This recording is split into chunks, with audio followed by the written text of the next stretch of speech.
بسم اللہ الرحمن الرحیم۔ السلام علیکم ورحمۃ اللہ۔ عورت اس وقت مرد کی محبت میں تڑپ اٹھتی ہے، اس کے لیے بے چین اور بے قرار ہو جاتی ہے، جس سے وہ بے حد محبت کرتی ہو اور وہی اسے نظر انداز کرتا ہو۔ دوبارہ گرم کی گئی چائے اور بار بار کیے گئے سمجھوتے، دونوں میں پہلے جیسی مٹھاس اور ذائقہ نہیں رہتا۔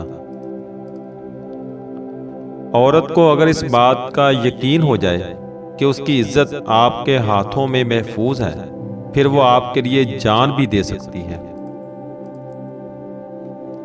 صدیوں پاکیزہ رہتے ہیں نفرتوں کے رشتے، بدن سے کپڑے ہمیشہ محبت میں ہی اترتے ہیں۔ سنجیدہ سے سنجیدہ لڑکی میں بھی بچپنا چھپا ہوتا ہے، وہ ہر اس انسان سے بچوں جیسی باتیں کرے گی جو اس کے دل کے قریب ہوگا اور سچی محبت کرے گا۔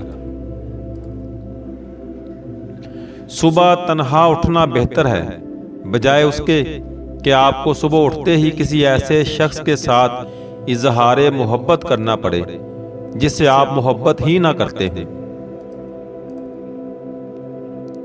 زندگی میں آدھے دکھ غلط لوگوں سے امید رکھنے سے آتے ہیں اور باقی کے آدھے دکھ سچے لوگوں پر شک کرنے سے آتے ہیں۔ جب جان سے پیارا کھو جائے تو پھر کھونے کے لیے جان بھی نہیں بچتی، اور جس کے پاس کھونے کو کچھ نہ ہو تو وہ نڈر ہو جاتا ہے، اسے کسی بات سے کسی چیز سے کوئی فرق نہیں پڑتا۔ یہ جو کہتے ہیں کہ بات ایک کان سے سنو اور دوسرے کان سے نکال دو، انہیں بتا دو ان دونوں کانوں کے بیچ میں دماغ آتا ہے جہاں بات ٹھہر جاتی ہے۔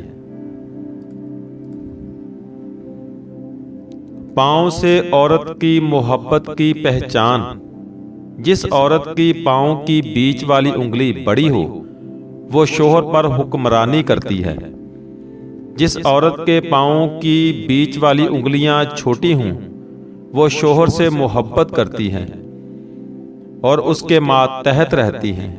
جس عورت کے پاؤں کی پہلی دو انگلیاں اور انگوٹھا برابر ہو وہ چالاک ہوتی ہے۔